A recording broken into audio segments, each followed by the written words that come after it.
बांग्लादेश में हिंदुओं का कत्लेआम मजाक है या कोई सोची समझी खौफनाक साजिश? क्या बिना आधार लिंक किए कंफर्म टिकट बुक करना नामुमकिन होने वाला है? और उन्नाव कांड से लेकर बंगाल की सियासी जंग तक आज बात होगी इन बड़े सवालों के उस कड़वे सच पर जिसने सत्ता से लेकर सिस्टम तक में हड़कंप मचा दिया। नमस्कार, मेरा नाम है मुकुंद और आप देखना शुरू कर चुके हैं वन इंडिया का स्पेशल न्यूज बुलेटिन देश दिन भर।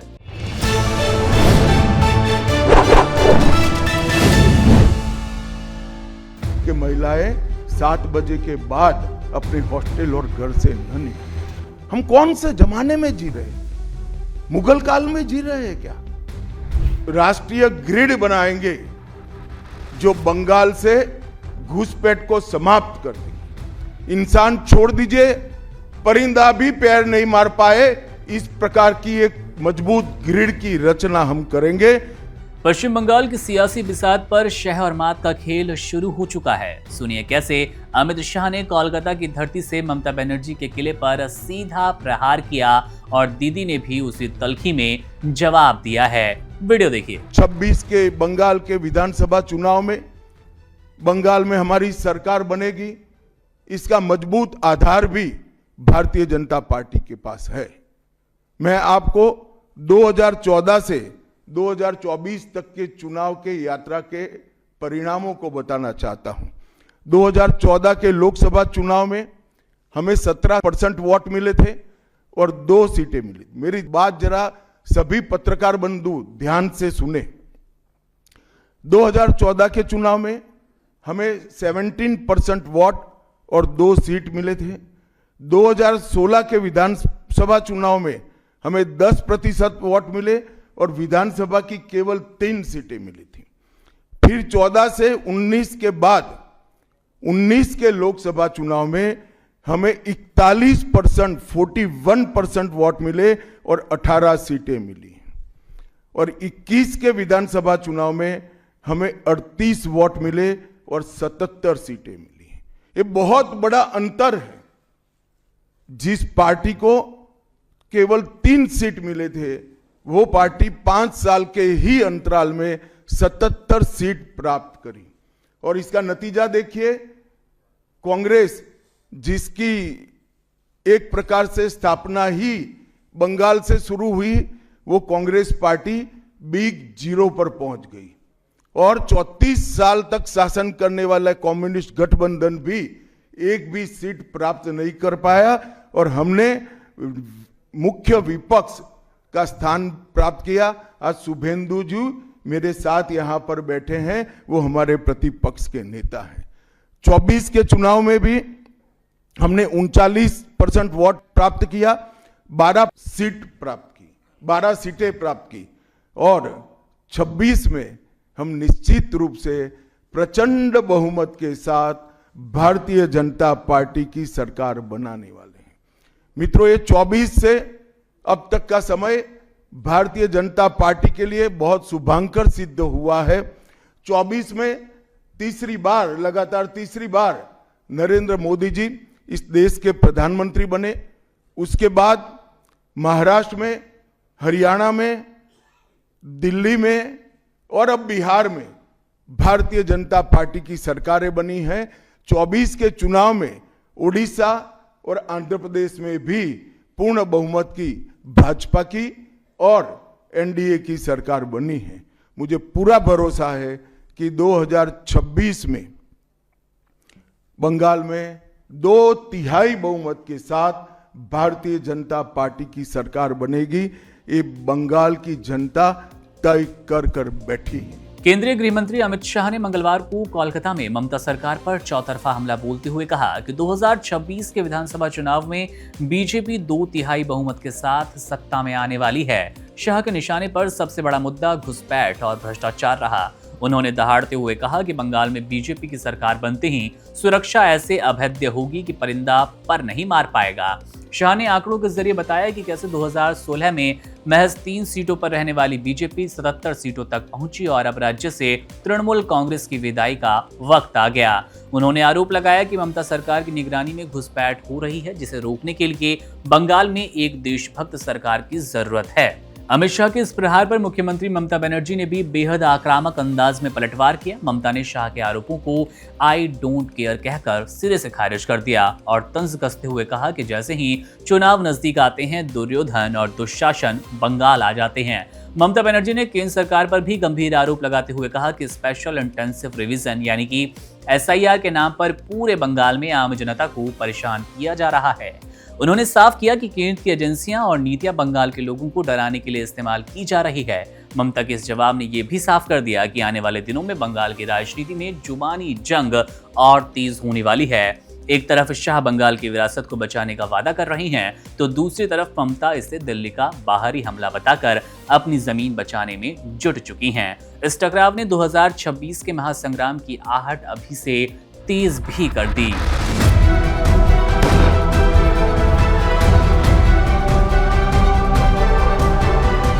मजाक में गोली चली या सोची समझी साजिश के तहत एक और हिंदू को मार दिया गया, लहू बहाया गया। बांग्लादेश की धरती एक बार फिर अल्पसंख्यक समुदाय के खून से लाल हो गई और इस बार इस जघन्य हत्याकांड को हंसी मजाक का नाम देकर दबाने की कोशिश की जा रही है। मेमनसिंह जिले की भलुका में जो हुआ वो केवल एक दुर्घटना नहीं बल्कि उस कट्टरपंथी मानसिकता का प्रतिबिंब है जिसने बांग्लादेश को अल्पसंख्यकों के लिए नरक बना दिया। सुरक्षा ड्यूटी पर तैनात 42 साल के बजेंद्र बिस्वास को उनके ही साथी नोमान मियां ने सरकारी शॉटगन से मौत के घाट उतार दिया। दलील ये दी गई कि नोमान मजाक कर रहा है और अचानक गोली चल गई। लेकिन सवाल ये कि क्या वर्दी और बंदूक के साथ तैनात एक जवान इतना मासूम हो सकता है कि उसे अपनी बंदूक की मारक क्षमता का अंदाजा ना हो, या फिर ये मजाक केवल इसलिए संभव हुआ क्योंकि बंदूक के निशाने पर एक हिंदू था। बांग्लादेश में कट्टरपंथियों का मकसद अब पूरी तरह से साफ हो चुका है। वे समाज के हर स्तर पर, चाहे वो सुरक्षा बल हो या फिर औद्योगिक इकाइयों, अल्पसंख्यकों के मन में मौत का खौफ पैदा करना चाहते हैं। उनका अंतिम लक्ष्य हिंदुओं को इस कदर प्रताड़ित करना है कि वो या तो धर्मांतरण कर लें या फिर अपनी पुश्तैनी जमीन छोड़कर देश से पलायन कर जाएं। कट्टरपंथी ताकतें एक ऐसी शुद्ध राष्ट्र की कल्पना कर रही है जहां दूसरे धर्मों के लिए कोई जगह ना हो, और यही कारण है कि हिंदुओं को निशाना बनाना अब वहां एक सामान्य घटना बन रही है। जब अपराधियों को पता होता है कि शासन और प्रशासन में बैठे लोग उनकी विचारधारा का समर्थन करते हैं तो वे कानून की धज्जियां उड़ाने से हिचकिचाते नहीं हैं। ये घटना कोई अकेली वारदात नहीं। महज 11 दिन पहले इसी भालुका इलाके में दीपू चंद्र दास नामक हिंदू युवक को जिस तरह से निवस्त्र कर पीट पीट कर जिंदा जला दिया गया, उसने पूरी दुनिया को झकझोर दिया था। एक के बाद एक हो रही हत्याएं साबित करती है कि बांग्लादेश में अब हिंदुओं के लिए कोई सुरक्षित कोना नहीं है। आपको बता दें कि ये तीसरी हत्या है बांग्लादेश में किसी हिंदू की। सबसे पहले दीपू चंद्र दास, उसके बाद अमृत मंडल और अब तीसरी हत्या बिस्वास की। बजेंद्र बिस्वास पूरा नाम है इनका, जिनको बांग्लादेश में एक विशेष समुदाय ने अपना शिकार बनाया है। आरोपी को पुलिस ने गिरफ्तार तो कर लिया, लेकिन जिस तरह से वहां न्याय व्यवस्था कट्टरपंथ के दबाव में काम कर रही है उससे निष्पक्ष जांच की उम्मीद धुंधली पड़ती नजर आती है। कट्टरपंथी नफरत का यह जहर अब बांग्लादेश के रगों में इस कदर घुल गया कि सुरक्षाकर्मी भी सुरक्षित नहीं हैं। अगर एक सरकारी सुरक्षा बल का सदस्य अपने ही साथी को धर्म के आधार पर या मजाक के बहाने निशाना बना दे तो आम नागरिक की सुरक्षा की क्या गारंटी है। मानवाधिकार संगठनों की चुप्पी और प्रशासन की धुलमुल कार्रवाई कट्टरपंथियों का हौसला बढ़ा रही है। बांग्लादेश के औद्योगिक और ग्रामीण इलाकों में हिंदू आज खुद को घिरा हुआ महसूस कर रहा है। ये वक्त केवल शोक मनाने का नहीं बल्कि वैश्विक स्तर पर बांग्लादेशी हुकूमत से जवाबदेही मांगने का है, ताकि मजाक के नाम पर भविष्य में किसी और बजेंद्र बिस्वास या दीपू दास की बलि ना चढ़ाई जाए। हाई कोर्ट ने कम से कम 4 बातों के संबंध में विचार नहीं किया। जो ऑपरेशन था इम्पीरियल ऑर्डर का, उसे सस्पेंड कर दिया है। मतलब ये कि उसका जो हाईकोर्ट का जो सेंटेंस सस्पेंड की थी और बिल ग्रांट करी थी, वो अब आप ये समझ सकते हैं कि आज की डेट के बाद में जब तक सुप्रीम कोर्ट डिसाइड नहीं कर देता तब तक वो खत्म हो चुका है। जजमेंट जो है हाईकोर्ट का उसको स्टे किया गया है, लेकिन वो ऑर्डर जजमेंट गलत है या नहीं है अभी सुप्रीम कोर्ट ने तय नहीं किया। ये तय नहीं, उस पर बहस हुई कि हाईकोर्ट का कहना पब्लिक सर्वेंट है कि नहीं, सही है गलत है। हाईकोर्ट ने जो बिल ग्रांट करी है और सेंटेंस सस्पेंड की है वो गलत है सही है, ये सुप्रीम कोर्ट को तय करना ही बाकी है। जब सत्ता का नशा और रसूख का गुमान कानून की आंखों में धूल झोंकने की कोशिश करे तब सुप्रीम कोर्ट का एक हथौड़ा उस पूरे सिस्टम की नींद उड़ा देता है। उन्नाव की उस बेबस बेटी की चीखों ने दिल्ली के आलीशान कमरों में गूंज रहे रसूख के उन ठहाकों को अब खामोश कर दिया जो कि सोच रहे थे कानून उनकी जेब में है। सुप्रीम कोर्ट ने पूर्व विधायक बीजेपी से कुलदीप सिंह सेंगर की जमानत पर अंतरिम रोक लगा दी और साफ कहा भी कि अपराधी चाहे कितना भी रसूखदार क्यों ना, वो संविधान के कटघरे से बड़ा नहीं हो सकता। Chief justice Suryakant, justice J के माहेश्वरी और जस्टिस ऑगस्टिन जॉर्ज मसीह की बेंच ने इस मामले की फाइल खोली तो उनकी तल्ख टिप्पणियों ने दिल्ली हाई कोर्ट के उस फैसले की बुनियाद हिला दी जिसने 23 दिसंबर को सेंगर की सजा निलंबित कर रिहाई का रास्ता साफ कर दिया था। अदालत का यह आदेश सिर्फ एक स्टे नहीं था बल्कि उन अपराधियों के लिए एक सख्त चेतावनी थी जो सिस्टम के भीतर अपनी पैठ बनाकर सलाखों से बाहर आने का रास्ता ढूंढ लेते थे। मामले पर चलिए वकीलों से समझते हैं क्या है कानूनी दांव पेच और अब कब तक जेल में रहेगा कुलदीप सेंगर। देखिए, ऐसा है कि दिल्ली हाईकोर्ट का जो जजमेंट था 23 दिसंबर का, जिसमें उन्होंने कुलदीप सेंगर एमएलए जो रेपिस्ट जिसको कन्विक्शन की गई थी उसको जो सेंटेंस सस्पेंड की थी और बिल ग्रांट करी थी, उसके खिलाफ सीबीआई ने अपील फाइल की थी। उस अपील पे आज 3 जजों की बेंच ने सुनवाई की जिसमें हमारे देश के चीफ जस्टिस ऑफ इंडिया भी शामिल थे। तो उस केस में ये था कि जो सरकार थी यानी सीबीआई थी उसकी तरफ से ये दलील दी गई कि हाई कोर्ट ने कम से कम 4 बातों के संबंध में विचार नहीं किया। तो 4 बातें ये थी, एक तो पैरा नंबर 22 से 25 पैरा नंबर जजमेंट का है हाई कोर्ट के का, जिसको कोर्ट किया, उससे ये पता चलता है कि दिल्ली हाई कोर्ट ने पॉक्सो के प्रोविजंस का ही ध्यान रखा। आईपीसी के 375 376 जो सेक्शंस हैं जिसमें रेप के सेक्शन होते हैं उनका ध्यान नहीं रखा और ये बात उन्होंने अपने ऑर्डर में भी लिखी हुई है। ये लिखी हुई है कि हम जो सिर्फ इसको पॉक्सो के एंगल से कंसीडर करेंगे, बाकी और एंगल से कंसीडर नहीं करेंगे, जबकि 376 में भी सजा सुनाई गई थी। तो ये एक बहुत बड़ी मिस्टेक थी हाई कोर्ट की तरफ से। ये यहाँ के solicitor general of India Tushar Mehta साहब, इन्होंने ये अपनी बहस करी सीबीआई की तरफ से। तो ये बात बिल्कुल ठीक थी, ये हमने बाद में भी देखा ऑर्डर में ऐसी कमी नजर आती भी है। उसके अलावा उन्होंने ये भी कहा कि एमपी या एमएलए पब्लिक सर्वेंट है या नहीं, इस संबंध में उन्होंने कुछ तर्क पेश किए जिसमें उन्होंने का कहना यह था कि हम इस सेक्शन 2 है पॉक्सो एक्ट का, 2 में एक लिखा हुआ है कि इस पॉक्सो एक्ट में परिभाषा कैसे, जो पब्लिक सर्वेंट है किसी परिभाषा कोई भी वर्ड है तो परिभाषा कैसे कहाँ से ली जाएगी। तो उन्होंने कहा कि ये जो परिभाषा है वो परिभाषा हमें सेक्शन 42 और भी ये पॉक्सो एक्ट का दोनों को साथ देख करके पढ़ेंगे तो ऐसे पता चलता है कि इसकी परिभाषा को हमें जो पीसी एक्ट की परिभाषा है उसे अलग रखना पड़ेगा। और उनका मानना ये था कि इसमें जो पब्लिक सर्वेंट है एमपी एमएलए उनको माना जाना चाहिए पॉक्सो एक्ट के लिए।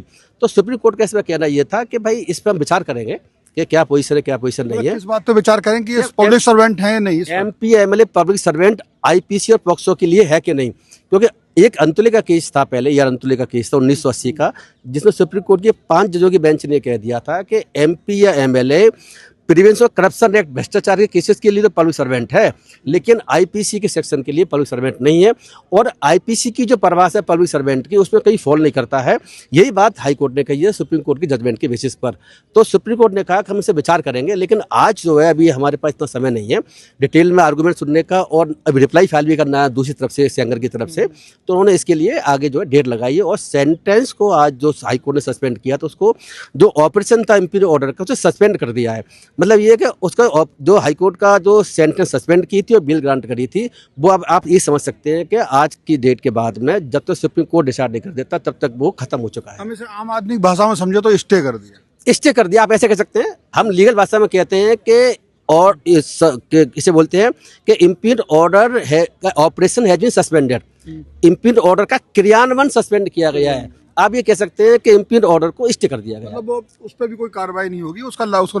एक चीज समझना चाह रहा हूँ सर कि आपने कहा जो पॉक्सो एक्ट है उसमें एक जो पब्लिक सर्वेंट होने और ना होने से न्याय प्रक्रिया पे या सजा पे या इस पे क्या फर्क पड़ जाता है? फर्क पड़ता है। देखो ऐसा है, पॉक्सो एक्ट के तहत भी और आईपीसी के सेक्शन 376-75 के तहत भी इसमें एग्रेवेटेड फॉर्म्स 2 तरह के ऑफेंसेज हैं। एक तो जनरल ऑफेंसेज है, एक एग्रेवेटेड फॉर्म है। मतलब वो फॉर्म मतलब ये जो कि अब सजा को बढ़ा देती है। जैसे गैंग रेप किया जाए तो वहाँ सजा बढ़ जाती है।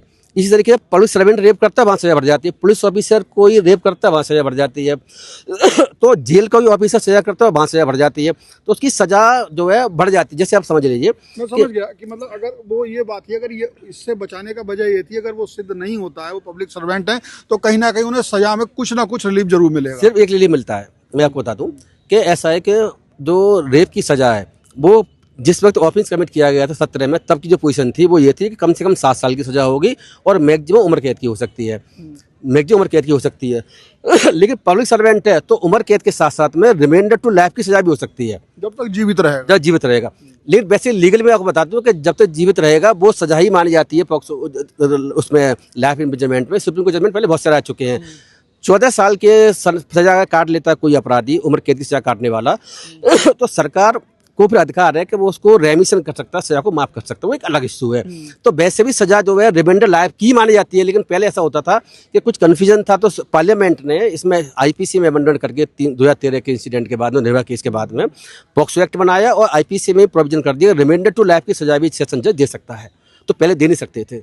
तो ये लगभग अब क्लियर हो गया कि ये होगा। अब तारीख क्या दी अगली? नहीं, तारीख का तो अभी जिस वक्त हम वहाँ कोर्ट में थे उस वक्त डेट नहीं लगी थी, शायद डेट बाद में लग गई हो। वो अब तब जो है वो जो है कुलदीप सिंह सेंगर की तरफ से पक्ष रखा जाएगा अपना। नहीं, पक्ष आज भी रखा गया है, कुलदीप सिंह की तरफ से आज पक्ष रखा है। उनके एडवोकेट वहाँ मौजूद थे, जो हरिहरन साहब एडवोकेट है कुलदीप सिंह के, वो वहाँ थे आए को, वहाँ भी इस बात का आगे जो तारीख है उसमें क्या? नहीं, तो ऐसा क्या नहीं, ऐसा है आज तो सिर्फ जो है जो जजमेंट जो है हाई कोर्ट का उसको स्टे किया गया है, लेकिन वो ऑर्डर जजमेंट गलत है या नहीं है अभी सुप्रीम कोर्ट ने तय नहीं किया, ये तय नहीं। उस पर बहस हुई कि हाई कोर्ट का कहना पब्लिक सर्वेंट है कि नहीं, सही है गलत है। हाई कोर्ट ने जो बेल ग्रांट करी है और सेंटेंस सस्पेंड की है वो गलत है सही है, ये सुप्रीम कोर्ट को तय करना ही बाकी है। कानूनी जानकारों की माने तो सुप्रीम कोर्ट के इस कड़े रुख के बाद सेंगर की तत्काल रिहाई की उम्मीद पर पानी फिर गया। वकीलों का कहना है कि सुप्रीम कोर्ट ने दिल्ली हाई कोर्ट के आदेश के क्रियान्वयन पर रोक लगा दी, जिसका मतलब है कि सेंगर को फिलहाल सलाखों के पीछे रहना होगा। जब तक सुप्रीम कोर्ट इस मामले की पूरी मेरिट पर सुनवाई नहीं कर लेता और दिल्ली हाई कोर्ट के फैसले की गहन समीक्षा नहीं हो जाती, तब तक सेंगर को जेल से बाहर आने का कोई रास्ता नजर नहीं आता। कानून अब ये कहता है कि मामले की अगली सुनवाई तक यथास्थिति बनी रहेगी। ये केवल एक व्यक्ति की जमानत का सवाल नहीं, बल्कि देश की न्याय व्यवस्था पर जनता के भरोसे की बड़ी परीक्षा है। वकीलों के मुताबिक अगर सुप्रीम कोर्ट ने हस्तक्षेप ना किया होता तो समाज में संदेश जाता कि रसूख के दम पर सजा का असर खत्म हो रहा है। अब सबकी निगाहें सुप्रीम कोर्ट की अगली तारीख पर टिकी है, जो तय करेगी कि रसूख की यह दीवार और कितनी बार इंसाफ के रास्ते में खड़ी होने वाली है।